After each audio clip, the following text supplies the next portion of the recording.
Ladies and gentlemen, welcome to the Aloha Press Show. My name is JC out here in beautiful Atlanta, Georgia. Joined today by my co-host Jeff. What's going on, buddy? Hey, I'm doing well. It's a little late start time for us tonight, but I The still got late a little night bit of edition. got a little sunshine out here. Half lit, ready to go.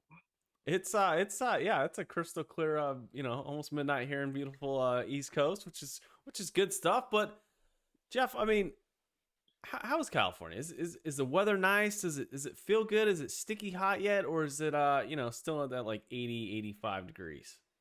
I'm telling you, we had a beautiful week this week, especially my days off been 79 as a high.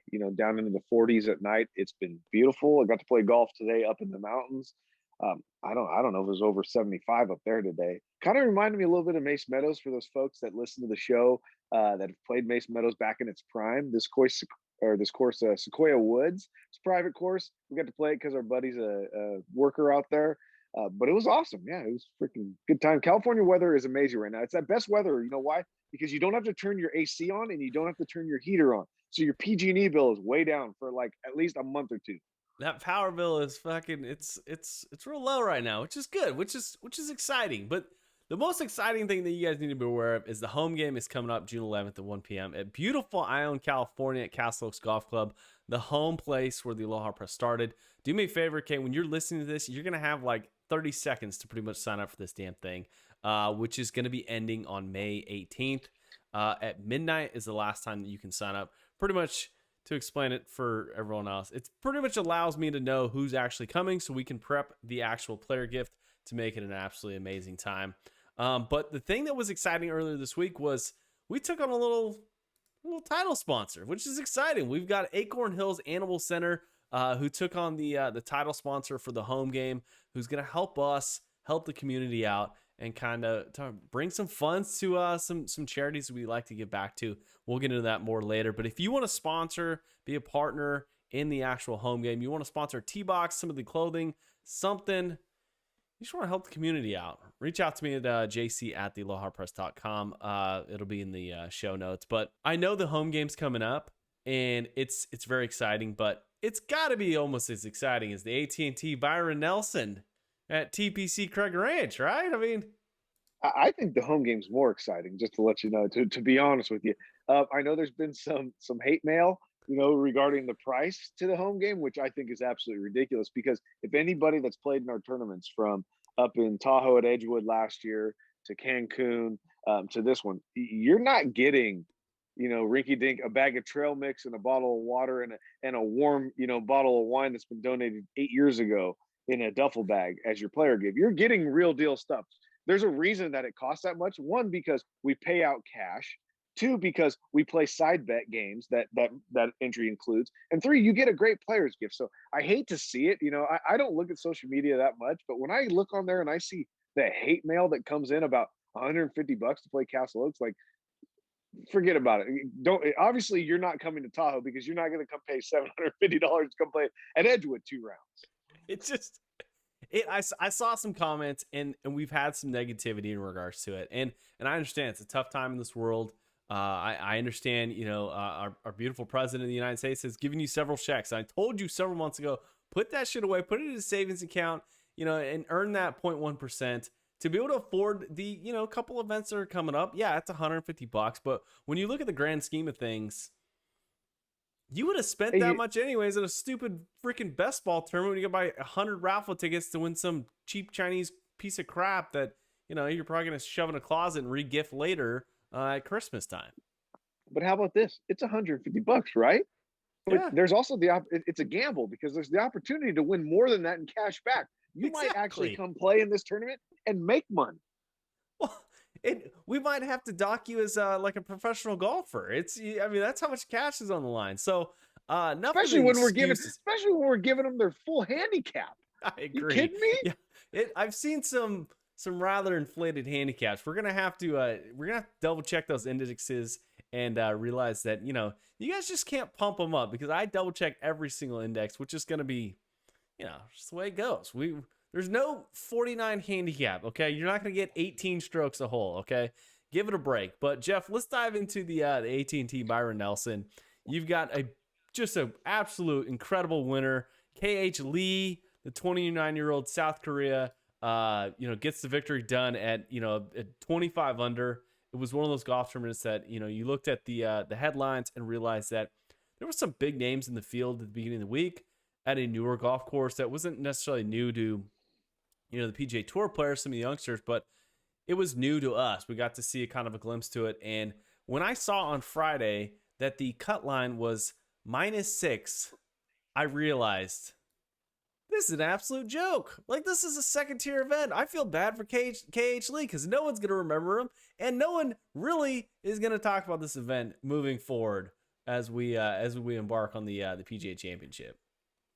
Now, I mean, it's cool that he got the W, but when you're essentially averaging almost 7 under a round, yeah, it is. I mean, here's the thing: if you're setting up TPC Craig Ranch, you've got to do something to make it tougher. You've got to, especially if you know that the weather's going to be there and these guys are ball in hand. They're going to be playing lift, clean, in place from the fairways. You cannot let every day 62, 63, 62, 60. Like you just can't. That's not what people want to watch. I mean, I was excited the first day when my guy shot 63, and he comes out with a nice little 9 under to start. But that's just not exciting golf. That's boring golf to me. I don't want to see guys wedging it in close every freaking hole. I don't want to see that.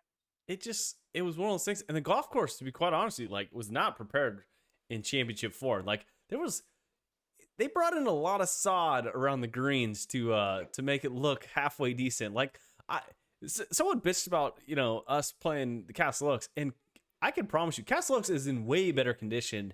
We choose golf courses that are in pristine condition compared to what TPC Craig Ranch. And I don't know what happened to the Bermuda. I don't know what was going on. I don't know if they just had a bad spell of fertilizer or what was going on. But God, as easy as that place played, it did not look very good either. And no, I look at the scores and you realize, like, this was a fucking coach pitch game. Like put the ball on the tee, okay, and let these guys just swing away. Because it was, to be quite honest, it was just rather boring when you see those scores and it's -6 is the cut. Well, it was, and I paid attention Thursday, Friday, and Saturday because I had a guy that was in the mix. I didn't even watch Sunday. I mean, as soon as we got the weather delay and that kind of shit, I didn't care. I felt like they needed to bring in the NFL grounds crew, where they bring in like the green spray paint to make it actually look the same shade. Because the difference in the new sod and the regular grass of the course was atrocious, and you shouldn't see that on the major broadcast like that the week before an actual major tournament. Shout out to KH Lee, good job, Jordan Spieth. Thank you, buddy. You beat Scotty Scheffler by like 8-9 strokes. Got me back on the winners board there with another bottle of booze. But as for a tournament, definitely didn't capture my excitement at all. No, it was one of those things when you're looking at the leaderboard and you're watching these guys on Sunday. Everyone's being told, like, hey, there's a big storm coming in, a lot of lightning possibilities. We're gonna scoot this thing up to 10 a.m. in the morning. Sure enough, I tune in, watch the front 9, and sure enough, they break to the Golf Channel, where I get to see the highlights, which, Jeff, drives me absolutely fucking crazy. You've got my attention. I'm sitting there with my kid, hanging out, watching PGA Tour golf, seeing Jordan Spieth do Jordan Spieth's things, and then they just cut away to it, and then you just can't watch it anymore. And then it's just on a tape delay now. Or you pay CBS's app and tune in at their premium price to finish watching a golf tournament that they moved up due to weather conditions. It absolutely drove me fucking crazy. Well, I think unless you know KH Lee personally, your family or friends, you're not paying that. I don't care if it's $12 to watch the end of that tournament. You really don't care. I didn't. Honestly, I checked my phone. I was out at dinner, doing my thing, whatever. I checked my phone, but I could care less. As soon as that coverage went to tape delay and it said recorded earlier, I was done. I've got to be very honest. Okay, we write a golf email newsletter. Highlight a lot of the topics, a lot of the news. When I add the little like highlight section in the newsletter for you to click on, it's because I needed to watch it too. Okay, because I fucking had no clue who won it, because it was rather boring. It wasn't compelling. The golf course wasn't presented the right way. It lacked the energy. Even though, I mean, Sam Burns played incredible golf. Another top 2 in his last couple starts. Daniel Berger was up there. Charles Schwartzel, which just bothers me. Did you see Charles Schwartzel's putter? Did you see I that did thing? it. It's inverted. It's backwards. What what are we doing? What how Uh, how how many putters did you have to try to get to that one? Because it's not pretty. It's absolutely disgusting looking. It was gross. It's weird. It's awkward. I don't honestly. I don't know what you have to do to end up at that. I really don't. I don't know if you're that much of a head case that's the fix. But I saw that. Hey, I actually give him credit though. I watched him in some of the highlights, throwing the hat on backwards, playing in the rain. Kind of like we would be out of Castle Oaks as kids, just not giving a what. So I give him credit. But yeah, the inverted backwards putter, I have no clue where it came from. It was almost as awkward as Dottie Pepper almost getting clipped by a T-ball out on Saturday. That was probably one of the most entertaining clips I've seen on Twitter this week. Dottie Pepper is just standing there, head down, not paying attention to shit, and almost gets clipped by one of the guys who's in the leading group. Jeff, I mean, I know you saw the clip. God, how bad is Dottie? Well, here's the thing. I read articles before I actually watched the clip, right? And they all made it sound like Dottie's quick on her feet. Dottie dodged a bullet. Dottie did this. Dottie did that. When I watched she didn't. That thing hit the ground past her before she even knew it was coming. So she did absolutely nothing but of be lucky that she didn't get just fucking dotted right in the eye. She did absolutely nothing. It's one of those things that you look at and you just kind of question yourself. Not only like her attention to detail, but what the hell is she wearing? She wearing a pink sundress? Like if I'm teeing up on the tee box, okay, and I've got the red rocket sitting out there in the middle of the fairway, of course I'm aiming for it, right? Like it's naturally things just are attracted to that, okay? And I'm striping one, and I'm probably gonna hit her, like not on purpose, not with any like vendetta. You can't wear hot pink or whatever she not hot was she wearing and expect not a few T-balls to come your way. She was definitely in the hot pink, and I think a low draw off of her is a fucking great shot all day. Exactly. So, but as we continue through the weekend, Saturday was a much better weekend for the game of golf. I mean, Richard Dick Bland kicks ass in a beautiful playoff in the European Tour at the British Masters, gets his first victory in 478 starts on the European Tour. Spent 21 years on the tour and finally gets his first victory. Jeff, I mean, it's a feel good story. I mean, the guy was crying and freaking out. It was absolutely exciting. I enjoyed it. It was legitimate. Like I was really, really happy for this guy. And the fact that he made that birdie putt on 18 to get into the playoff, a lot of times guys do that. They make that type of putt to get them in. And then, kind of all the gusto is gone, especially when you're hanging on, for 477 starts and you've never won. And then you make this long birdie putt to get in the playoff. You usually don't close the deal. He sealed the deal, gray beard and all. I applaud that guy. That is what's great about the game of golf. That's the difference between every other professional major sport in our world. You can't have that at that age. Father Time takes you out of it. Golf, you can still pull it off, and this guy did it. And I hope Phil Mickelson does it at the U.S. Open, in a month. Which, I mean, yeah, absolutely. I mean, Richard Bland gets it done, which is awesome because, I mean, he not only got a victory over the European Tour, which is a lifelong goal of his. I mean, hell, him and Lee Westwood started out at the same time. And you look at those guys as like actual like track record, and Lee Westwood absolutely just blows them out of the water. Number one in the world, big UPS sponsor, and you realize both those guys are going to the U.S. Open in San Diego in a couple months, and it's cool to see him bust his ass and be able to get an opportunity to go out and play in San Diego. And I thought it was a feel good story. I felt good. I little inspiration as you get a little older in your day. Oh, absolutely. And I think a lot of the older guys kind of took that from that. You saw guys like Freddie Couples, Ernie Els sending him tweets or posting things publicly, congratulating him. It was awesome. It's awesome for the game of golf. And it's unfortunate, the European Tour, we don't watch it. We don't see it very often over here, but I'm sure over there, they had a blast with that. And that guy, from the looks of him, he's probably still partying. Yeah, he definitely put in some work. I don't I don't know what his blood alcohol level was on Monday, but I'm sure it was pretty high. But enough of that. I mean, getting into the U.S. Open, Phil Mickelson earlier this week did something that we didn't think he might do. I know we talked about it a couple weeks ago. He actually took an exemption from the USGA. This is something that they don't hand out very often, but it was one of those things that he's headed back to Torrey Pines, and he was quoted, after he was granted the exemption into the U.S. Open. Phil Mickelson said, "Winning the U.S. Open has been a lifelong and elusive dream, and I've come close so many times," said Phil Mickelson, a San Diego native. "You can't win if you don't play. I'm honored and appreciative of the USGA for the opportunity and looking forward to playing in my hometown on a golf course I grew up on."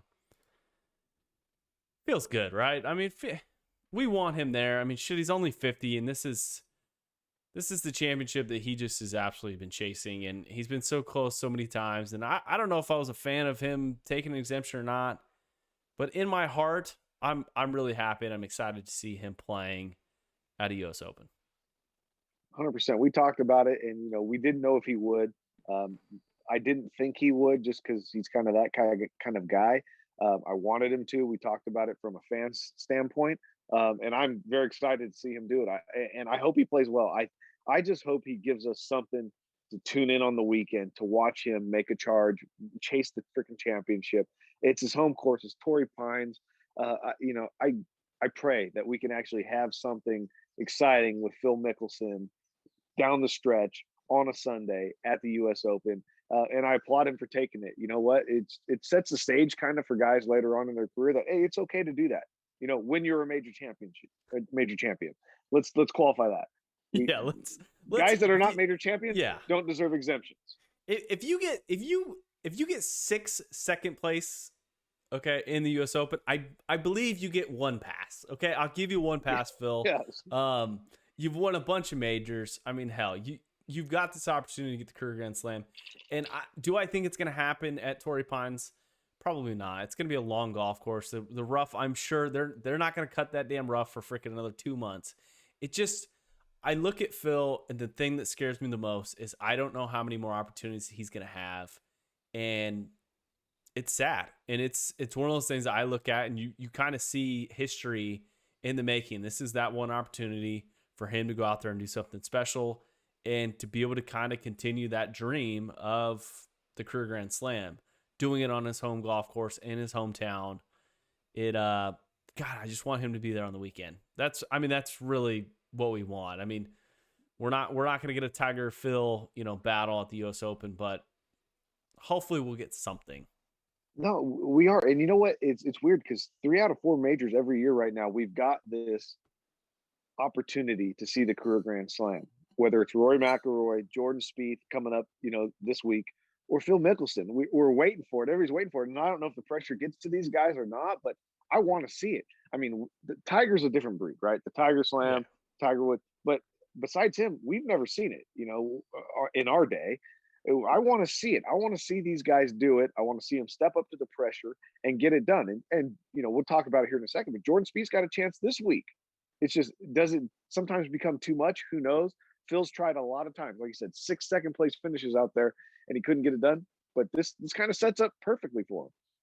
It's a Cinderella story. I don't know how to say that word properly, but it's one of those things that, you look at and you're like, this would be, I don't want to say a nail in the coffin, but it would be pretty remarkable, and it would be absolutely incredible. And it's one of those things that learning that Phil Mickelson's going to be at the US Open, shit, I might try and make it out there. I mean, it's going to be, you're going to see history. And I don't know if I'm going to be taking an overnight flight, go see Phil Mickelson on Saturday at San Diego. I mean, it's kind of opening up, and it's going to be kind of picture perfect. I mean, the state of California is opening up. I think it's June 4th, June 5th. I can't remember the date, but it seems like they might have more fans than they, were telling us, a couple weeks ago when they didn't think the state was actually going to be opened up, which is exciting, which I'm excited about with Phil being there. Well, it is opening up. I mean, you see it everywhere right now. The masks are going away. There's the opportunity to have more fans at basketball events, baseball events, and now golf events. 2 years ago, we thought it was Phil's time, right? When we were down there at Pebble Beach and we're getting ready, and Gary Woodland got it done, but we were given that one. That's the one Phil's going to win, right? He's won here before. He understands Pebble Beach, and it didn't happen, And then Bryson got it done. So I think Torrey Pines, San Diego, Southern California. If there ever was a storybook, this is it. Oh, this is your yeah. This is the people's champion. I mean, if you look at someone and you're like that, this is the American dream when in golf, like Phil Mickelson's it, and it would be absolutely remarkable. As we head into the U.S. Open here in a couple months. Another news thing that kind of popped up that I saw. Jon Rahm speaks out about the Olympics. We've talked about the Olympics in golf before. It's one of those things that it's not the most exciting thing to talk about, but Jon had an interesting couple comments. He pretty much said like, and I'm not going to read his whole entire paragraph. He rambled on in some, I don't want to say broken English, but his pretty good English. Pretty much like the Olympic Committee is not making it very. They're not catering to the PGA Tour players and or golfers in general. Pretty much making those guys stay in the Olympic Village and then making them travel to. Apparently it's a 2-hour drive from the Olympic Village to the actual golf tournament. Or the golf course, and you're not even allowed to have your family there. You're not allowed to have any guests. You're not allowed to have any of those spectators that might visit you after a beautiful round of golf. Jeff, I mean, Jon Rahm's kind of got a point, right? I mean, these guys make millions and millions of dollars, and these aren't your typical Olympic athletes when it comes to the pole vault. Yeah, here's my thought on the Olympics. They are making it tough, and not everybody can qualify to even play in it. First off, and you see the big names like DJ and stuff that have backed out twice now when it's come along. Our boy Ricky Fowler is the only one that essentially went last time and loved it, got tattooed on his arm. Yeah. But this coming Olympics, honestly, and I forget his name. I hate that I forget it right now. I wasn't ready for this question, but the Olympics only matters for one person this go around, and it's the Asian player. I forget what his name is, who doesn't have to go serve in the military if he medals in the Olympic Games. And I forget what his name is. Yeah, he won back out at the PGA West at the Pete Dye course on the West Coast. It was Sunjae Kim. That's Sunjae it. Im, I think. And so it's one of those things that you look at and you realize like the reason why. So this week out at the AT T, KH Lee. He's exempt. He won some like medal. He medaled some event out in South Korea where he doesn't have to go serve. Where unfortunately, Sunjae Kim is gonna have to actually like go and back to the military and serve unless he medals, which would be a pretty remarkable story. I mean, if as him like shit, yeah, he doesn't give a shit where he stays. Like the Olympic Village or the Olympic underneath the bridge, he's gonna hang out and try and get that thing done. I agree with you. But I look at it and I go, as a patriot, okay, as an American citizen, as someone that's really proud of their country, God, suck it up, Jon Rahm. Okay, this is why you're not an American. Okay, you go get it done. Okay, you sit there. Okay, you get into your shitty bunk. Okay, like you're in college. Okay, even though you make millions of dollars, you suck it up. You wear the freaking jacket. You be a part of this situation, the ceremony. Because it's fucking history. Like, it's the Olympics. This shit ain't going away. Okay? This isn't cricket. This isn't, I don't know any other European sports, but this, it's golf. And you have an opportunity to fucking play for your country. Suck it up. Okay? It sucks. And I get why it sucks. Okay? It's, you're used to your pampered lifestyle. And Jon Rahm, don't get me wrong. Like, another reason why people don't want to go play there is because in Japan, is going to be as hot as fucking Memphis, okay? Come July, which I get it. You don't want to sit in a hot car. You don't want to sit in the fucking, but at least as me, as an individual who watched the Olympics growing up as a kid, I drive by the fucking Olympic Stadium in Atlanta where the fucking bombing happened. Like, it's at least memorable and at least means something to me. And quite honestly, I tell Jon Rahm and the rest of the fucking players who aren't going to show up, you guys can all suck it. So here's my take on that, my final take. And the reason why I think golf in the Olympics is not as big of a deal for these guys, because every other Olympic sport, these guys train their entire lives every year for this every 4-year event to go compete against the world, right? They don't play against these guys all the time. Golf's a different thing. The same guys that are going to be playing in the Olympics are the same guys that play against each other week in and week out. We already know who's the fucking best, right? I mean, I know Justin Rose won the first Olympic fucking golf thing, but it's not like they're going and they're going to be playing against guys who are better than them or ranked higher than them. It's just not. It's different. It's different. I mean, they added it to the games, but the games are so different from every other sport. Golf, they play against each other all the time anyway. It's like just another tournament. Let's just spice it up, okay, Jon Rahm. Let's, if you lose, you cut off your arm. I mean, if so, I don't know. Like, let's add a little, old school Olympic. No, Jeff, you're right. I get it. It's these guys play on a worldwide stage every week. I mean, the best players in the world in the world are playing on the PGA Tour, and they're playing in major championships. Yes, you're probably right. I just get fired up. You start making excuses because, to be honest with you, I feel bad for like the curlers or those the bobsledders. Hey, I'm not naming any summer athlete. Hey, the same Olympic sport like video games that I used to play back in the day. Like, yeah. I loved it. They're all different, right? But like these guys, the one thing I would say is this, and I'm not a professional golfer. I'm not on the PGA Tour. I feel like it would be an honor though to go over wherever the Olympics are held every 4 years and compete. I really do. And to win a medal, I think that's as big as a major tournament. These guys don't see it that way.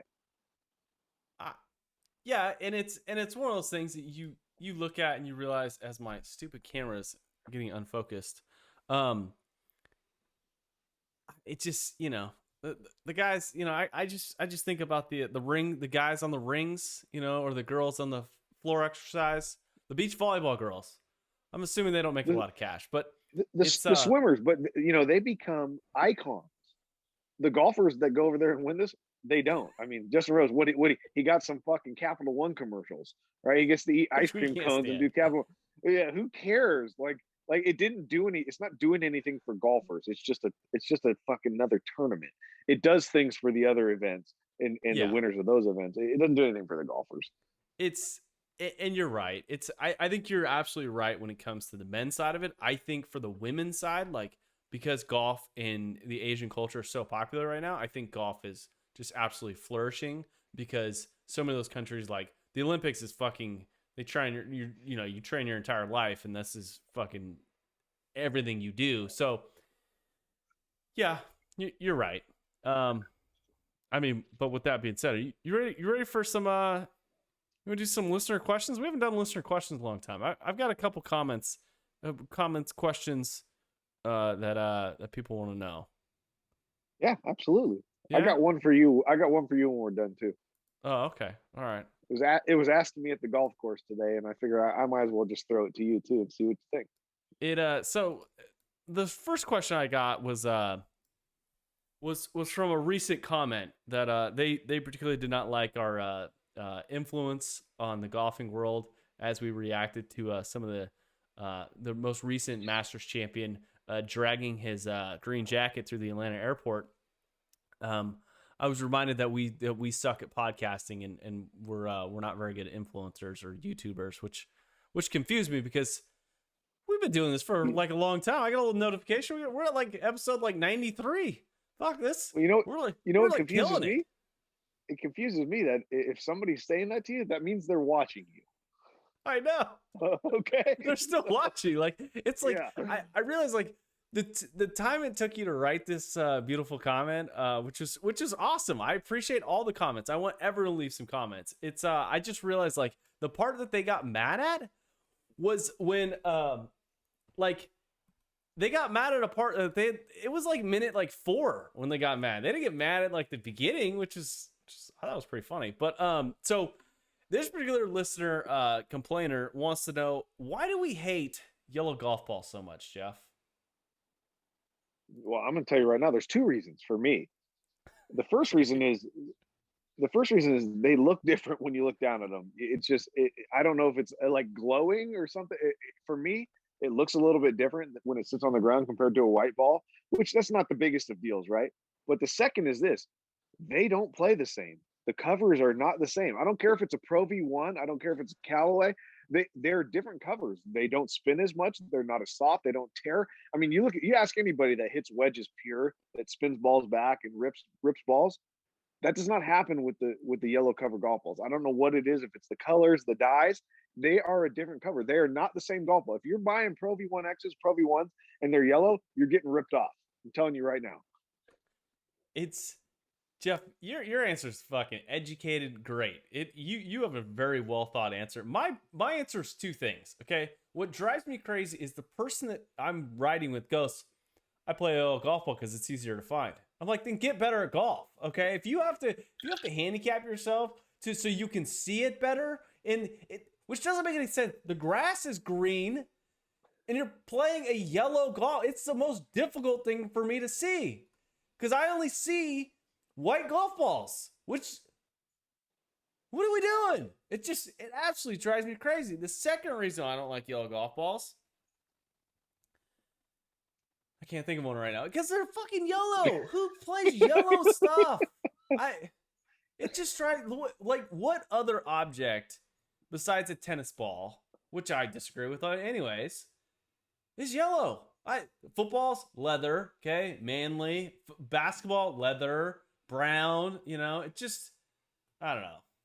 I'm just gonna say this: if I step on the tee with a guy that I don't know or somebody I've never played with, and they pull out a yellow golf ball, I immediately think they're a hack, because normal golfers, good golfers, don't play with those balls. I mean, yes, every once in a while you see Freddie Couples or Ernie Els screw around because their sponsors give them, Bridgestone makes them play some fucking yellow balls.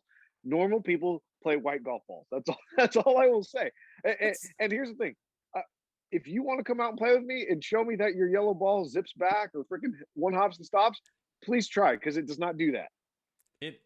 I can't have the explanation of why you play the yellow golf ball because it's easier to find.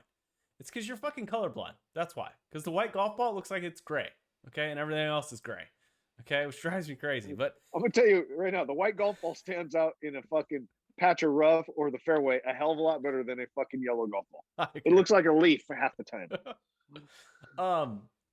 The next question that was lined up was what's the worst PGA Tour event of the year? Because we just watched a bad one. AT T Byron Nelson. I can't believe the PGA Tour, or not even the PGA Tour, that AT T is sticking with the PGA Tour. They both have gotten shafted on two events.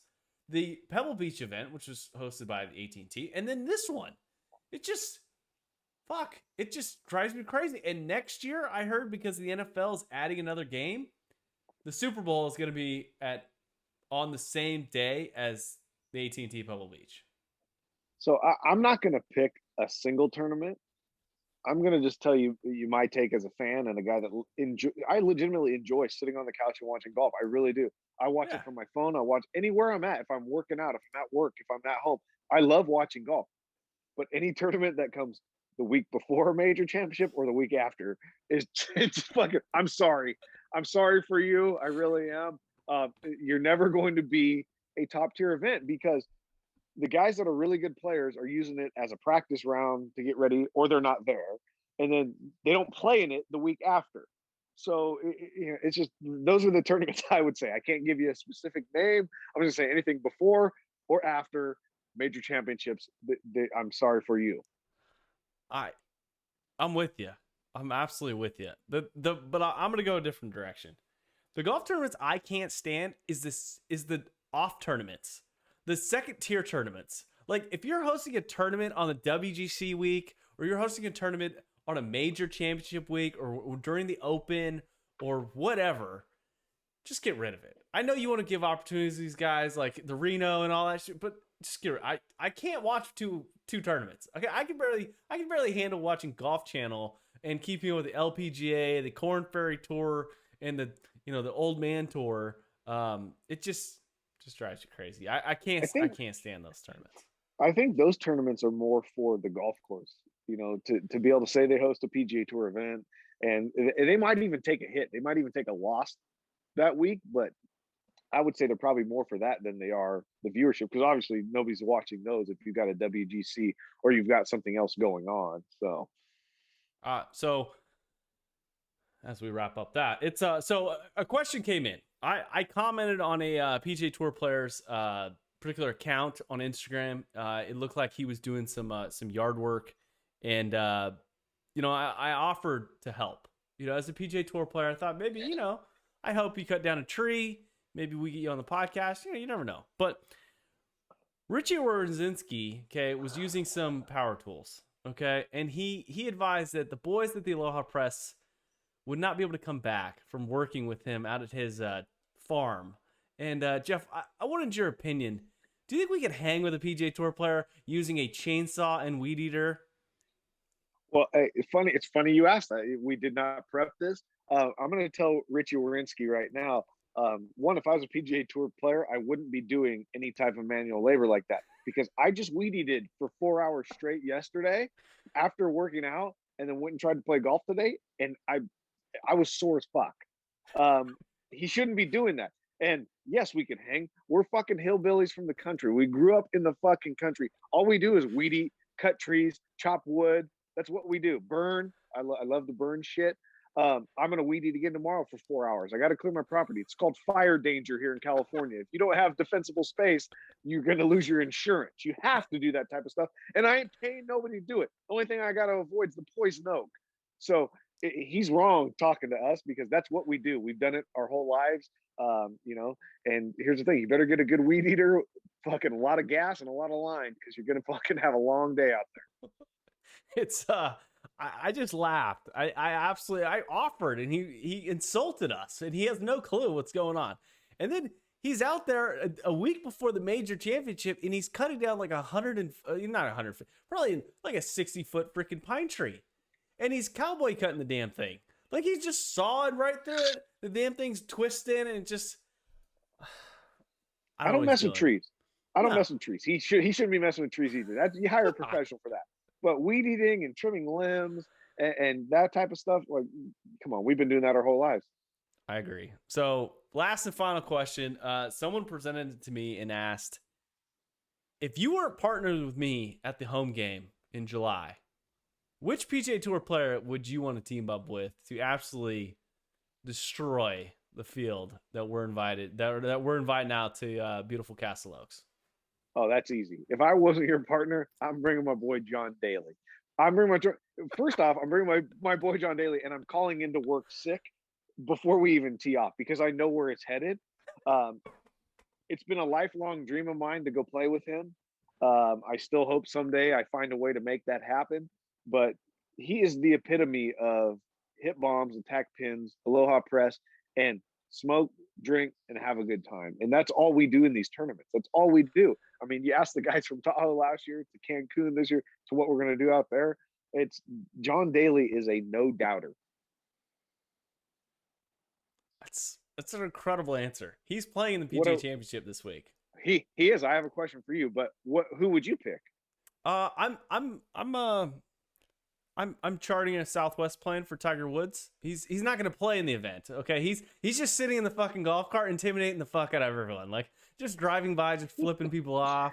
We'll have a couple cocktails. I don't know what kind of medication he's on. Maybe little Tiger juice and vodka. I don't know. I'm just saying, like, that's who I'm bringing. He's not playing in it. Okay, I mean, I might have Charlie Woods play with me, but I'm just having him absolutely intimidate the fuck out of everyone. And I think they'd lose on purpose, but that's just me. But yeah, so final question. Yeah, what do you got? So I just want to know, and it was brought up to me today at the golf course. Phill and John Daly are both in the field next week, or this coming week, I should say, now that we're on Monday, at the PGA Championship. Phill and John Daly, do they both make the cut? Oh. Yes or no? And who plays better? It's Phil Mickelson makes the cut. John Daly has no fucking chance. Like, John Daly's just getting over cancer. Okay, Phil Mickelson is getting over, like, another diet that he's fucking stressing his body on. I don't. Yeah, there's no way John Daly's making the cut, because there's no way. He's next to the ocean. He's gonna have too many cocktails. Obviously, he's got about 8 packs of smokes. It's just, he's got no chance. I'm going no on both of them. After Phill, I know Phill fucking started out hot 2 weeks ago, and then just shit the bed. I just don't think at a major championship right now he is ready to make a cut. So Can you say Kauai Islands Ocean Course in South Carolina, Pete Dye Golf Course to host the PGA Championship? Jeff, I mean, first and foremost, have you ever played a Pete Dye golf course? They always talk about how these courses are incredible. You know, TPC Sawgrass. He's built a bunch of them, but have you particularly ever played a Pete Dye?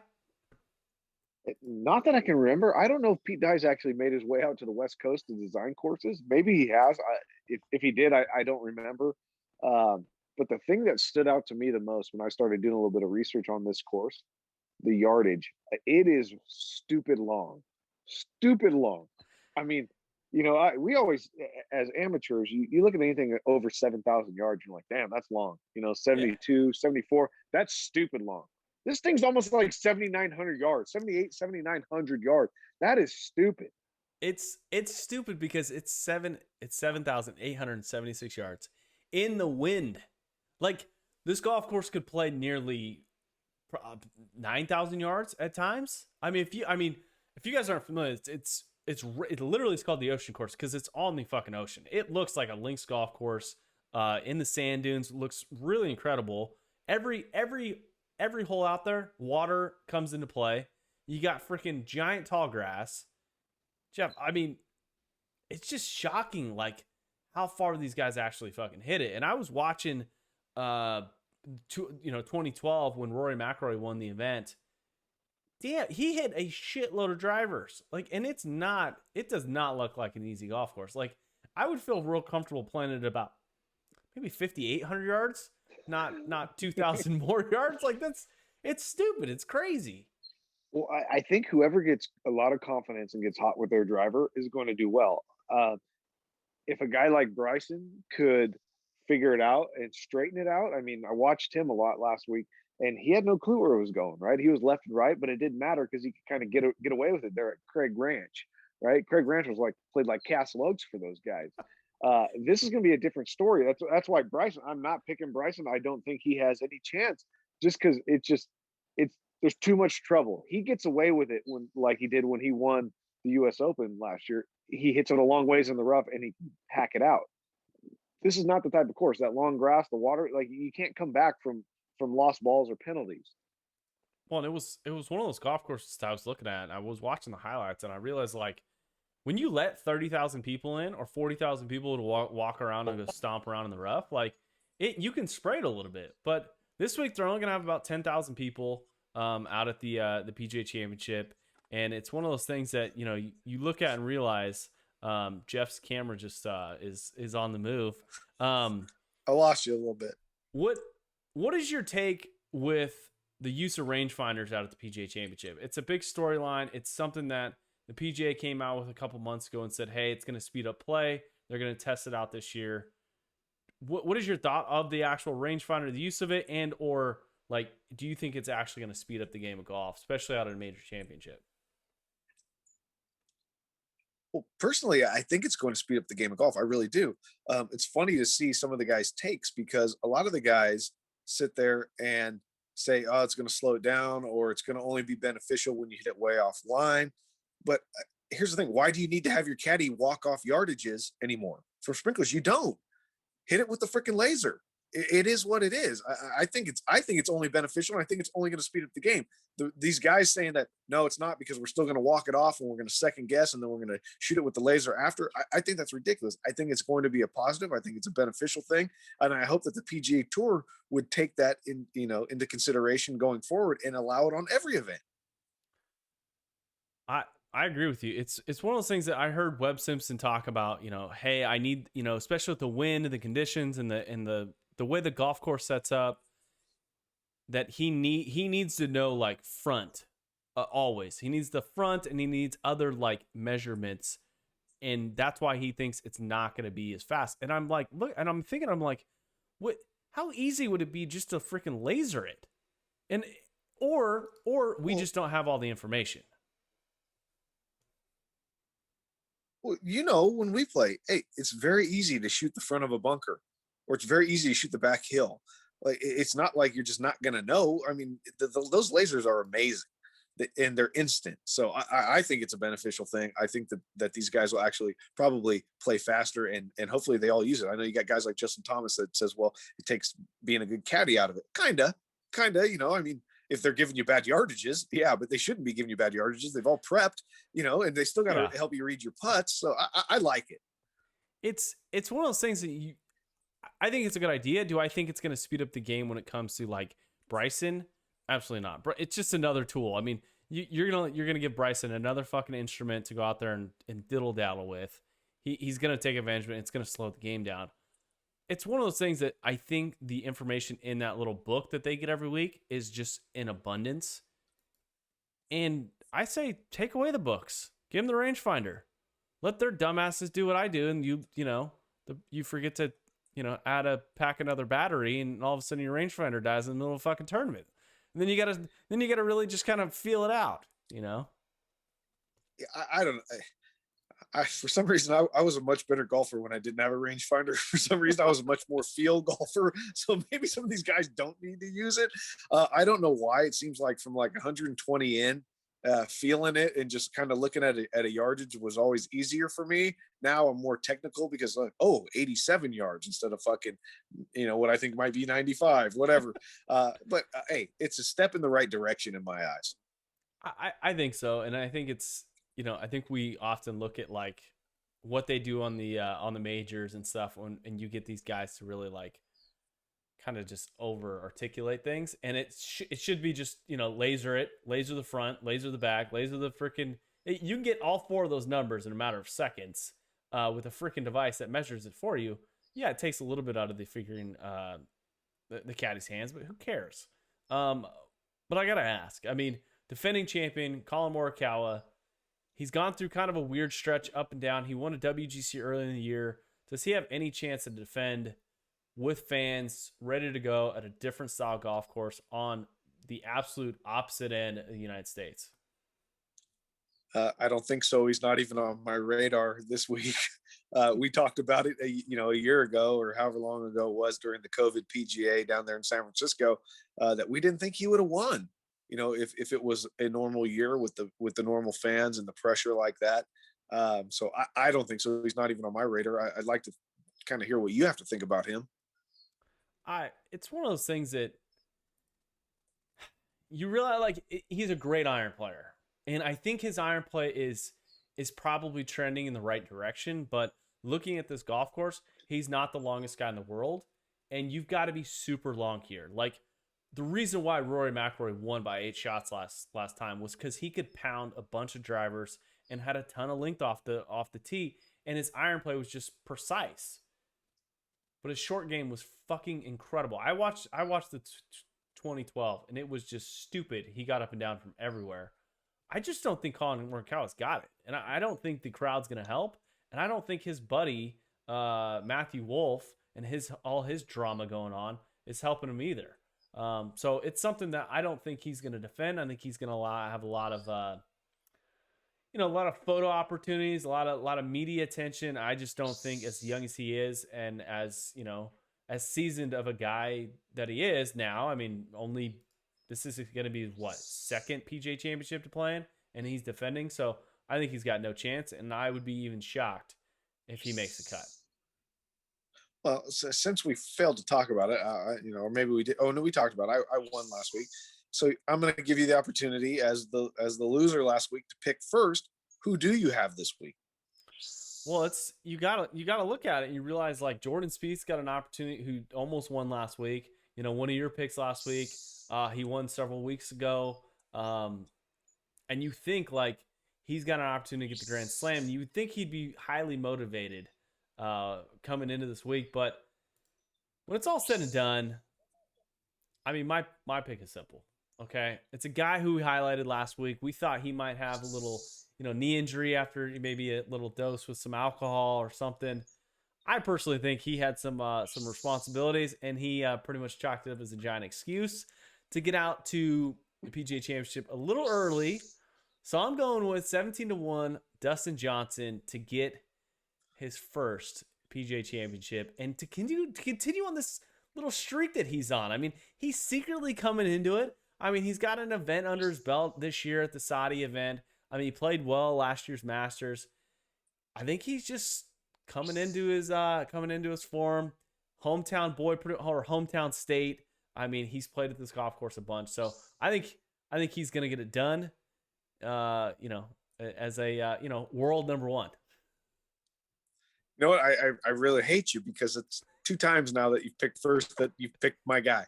I love it. And I wanted to pick him because I saw a stat that said he's, in the last 5 PGA championships, he's been in the top 10, top 5 each time. So I said, why not? That sounds like a great pick, to win another bottle of booze, get me to 5. Now you've taken him from me. I'm going to roll the dice. I love Justin Thomas. I wanted to pick him. I know he's there practicing. I think he's a freaking chance to win every week he goes out. But Jordan Spieth didn't do me wrong last week. Oh my God. He might be a little tired from COVID. He kind of had a rough Sunday. Now that you've taken my number 1 pick, I'm going to go Jordan Spieth again. And I'm just going to say, not saying that he's going to win the tournament, going for the career Grand Slam, but I think he's got enough left in the tank. He's playing well enough that he's going to keep it in play. And all he's got to do is beat DJ. DJ might get a little squirrely with that driver, So I'm in. Jordan Spieth, 2 weeks in a row. Mark it down. Thought I'd never pick him again. It's done deal. I thought he was dead to you. Like at the beginning of the year, he was absolutely dead to you. I mean, all last year you picked him a couple times, absolutely let you down. But you're going with the career Grand Slam opportunist. I mean, he's gonna join the if he wins, he's gonna join the ranks of guys like Jack, Tiger, and Gary Player, sitting at 14-1. That's a great pick. Sometimes you got to ride the hot hand. We used to in the past, 2-3 years ago when we started this thing, we used to try to pick the long shot. We've stopped that. And you know what happened? We started picking winners. We started picking guys in the top 10, right? We no longer pick that long shot. So if anything, we've gotten smarter in our old age. Well, and you guys need to tune into the Golf Female newsletter. We add the odds every week for you guys to kind of follow and track, and it's crazy what Vegas does. Like Vegas has a fucking hand in it, which is impressive. I mean, Rory McIlroy though, 11-1. I mean, won a couple weeks ago. I know he's not your pick. I know he wasn't your second pick, but could he go back to back like he did fucking 8-9 years ago? Do you think he's got any opportunity, to get it done maybe? Well, they all wanted to talk about him hitting the cut now and hitting the fade again, and that it brought him back. And he did win at Wells Fargo, but I'm gonna tell you right now, it's not like the cut got fairways. It's not like he actually striped it down the middle, which he's going to need to do this week. So no, I don't think Rory's got a chance, just for that pure fact that he's still searching. And the thing is this, Rory's good enough to win with a B game, right? When other guys aren't, which is what happened out at Wells Fargo. He chipped and he putted well. Out here in a major championship, if you're not finding fairways, I don't think he's got a chance. I really don't. I agree with you. I don't think his game is quite up to par. I know he got it done with like his C game a couple weeks ago at the Wells Fargo, but at 11-1, he is just way too high on that. I mean, he's leading Vegas odds, and I just don't think he's got it. I think he's well distracted and just as a habit. Any other sneaky things that might pop up with the PGA Championship? I mean, it's one of those venues that you look at, and it's probably, to be honest, it's probably my least favorite major championship, just because it kind of emulates the U.S. Open, and it's just, it always kind of lacks the fire. It is out of the 4. It's kind of the least favorite of mine too, but it's always kind of cool to watch the PGA professionals, the guys that make the field. If they get in and they make the cut and they play well, because they're the common man. They're your everyday guy out at the golf course every day, helping people, giving lessons. Kind of that guy out there. And I think it's kind of fun to watch them when they do make a cut to compete against these guys, because they're your average Joe, and they're the guy that everybody's going to get behind and root. Obviously, I think some in the past have won way back in the day. I don't see that happening anytime soon again, but that's kind of the cool part about this championship. But other than that, it's fun to have a major. It's fun to have something to watch and give you 4 days of viewing. I agree with you, and you guys can all tune in. It's gonna be a good broadcast for the most part. I mean, you got ESPN Thursday, Friday for 1 to 7 p.m. Eastern, and then Saturday and Sunday you've got a mix between ESPN and CBS coverage, which it's gonna be kind of a relief. I enjoy the ESPN coverage. They apparently you got to subscribe to some ESPN Plus. I don't know what the shit that is to get the extra. It's like just another 9 thing hours to of where they coverage. want to take money from you. God, it's just trying. It's like, does the NFL fucking charge extra money to watch games that you want to watch? Like, I don't know.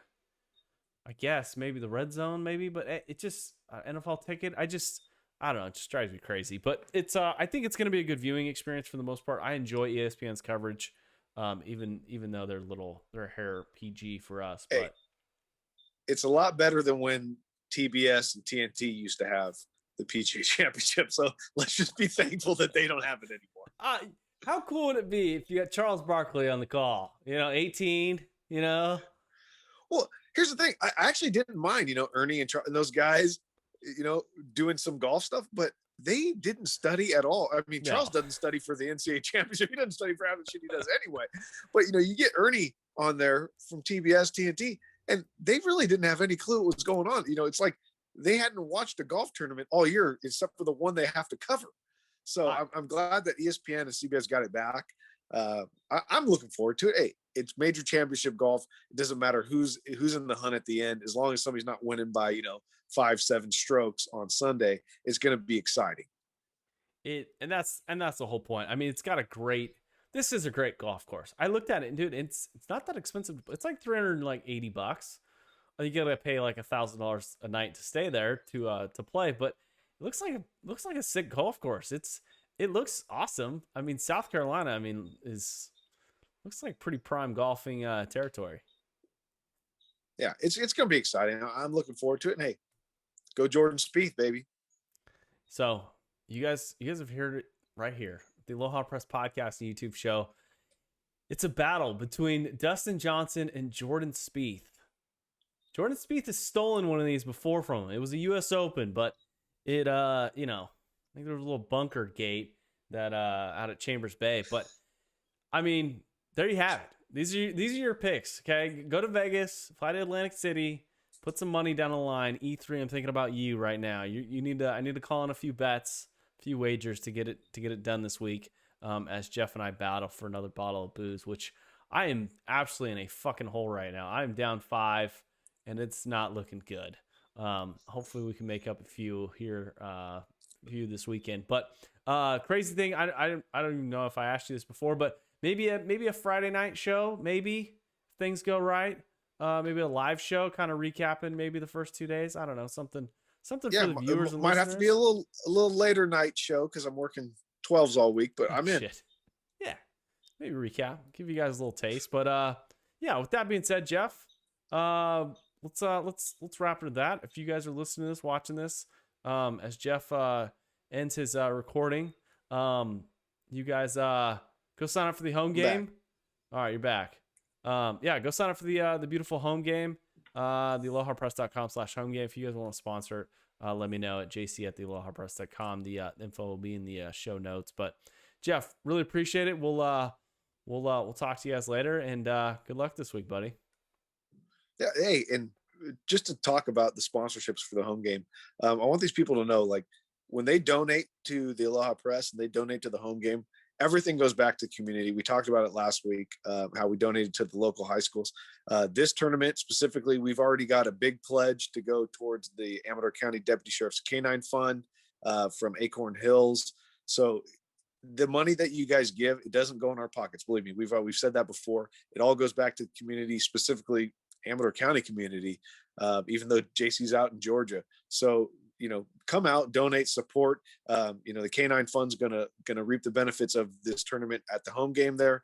But everything that you guys do and give to us helps us just give to the community and then create better events in the future. That's the whole goal is to pretty much blow your socks off with cool events, and for you guys to essentially go up and blow all your money at the Aloha Press Classic, because I hate to say it, that's our major championship. which is going to be October-ish to give you guys kind of an idea. We haven't anchored down the dates yet, but yeah, Jeff's right. 100% of the funds that we raised goes this particular tournament. We chose the Amador County Sheriff's Office Canine Fund, which is pretty remarkable. It's something that we've given back to before. At I believe one of the dinners, they sold me a beautiful vacation in Hawaii that got canceled because of COVID. But all right, guys, really appreciate it. And as always, hit bombs, attack pins. Enjoy the PGA Championship, and we'll talk to you next week. Cheers, brother. Later, buddy.